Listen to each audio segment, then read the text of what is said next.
m'a apporté d'avoir pu approfondir une problématique sur les questions de participation, sur les questions de mobilisation des outils technologiques. Donc ça, qui sont des questions très actuelles et donc qu'on va pouvoir, je pense, à nouveau mobiliser pour d'autres travaux et d'autres recherches. Et ça, je pense que c'est un apport non négligeable. Je pense que ça m'a apporté déjà en termes de capacité d'analyse, de capacité à rapidement quand même, parce que notre terrain c'était juste un mois, donc c'était assez court, mais à mobiliser les connaissances qu'on avait pu retirer de notre recherche bibliographique dans les entretiens, en plus dans une langue que je ne maîtrisais pas forcément très bien avant de partir. Ça m'a permis aussi de m'améliorer beaucoup en espagnol, de faire tous ces entretiens. En termes de découverte de culture aussi, c'était extrêmement intéressant parce que justement, l'Amérique latine, j'y étais jamais allée, ça m'attirait depuis très longtemps. Même si on a vu que Buenos Aires était déjà extrêmement enrichissant en termes de gastronomie, de musique, de manières différentes de voir les choses. Ça m'a apporté aussi des connaissances sur le numérique et des écueils dans lesquels ne pas tomber quand on utilise ces politiques-là. Et je pense que c'est essentiel de ne pas céder aux sirènes de l'innovation à tout va sans chercher vraiment à faire coller les innovations aux problématiques qu'on rencontre.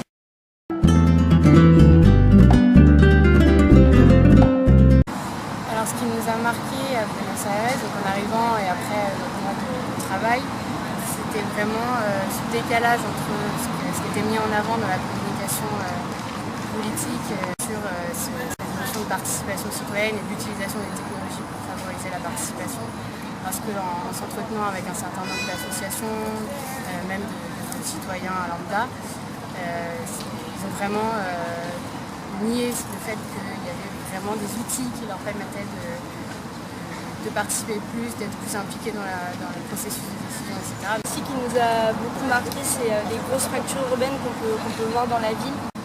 Les autres bidonvilles que j'avais pu voir avant dans d'autres voyages, d'autres études, c'était plutôt en périphérie, alors qu'à Buenos Aires, il y a quand même des bidonvilles qui sont vraiment dans la ville, dans les frontières urbaines de la ville. Ça, c'était assez impressionnant.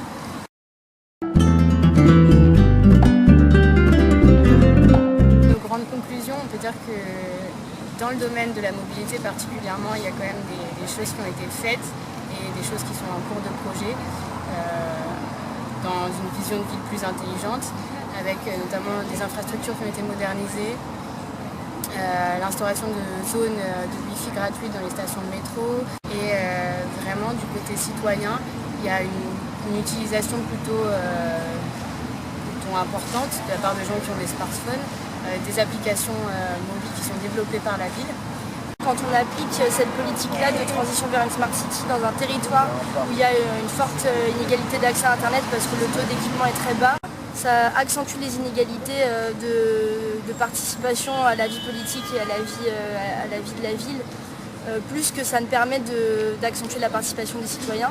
Cette politique-là, elle répondait pas tellement aux problématiques du territoire et elle était plutôt utilisée pour placer Buenos Aires dans la compétition internationale des grandes villes.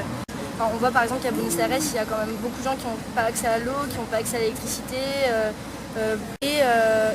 La Banque mondiale et la Banque de développement d'Amérique latine poussent Buenos Aires, le gouvernement à beaucoup investir dans des outils numériques qui au final sont intéressants mais ne sont pas les priorités par rapport à ce qui se passe sur le territoire.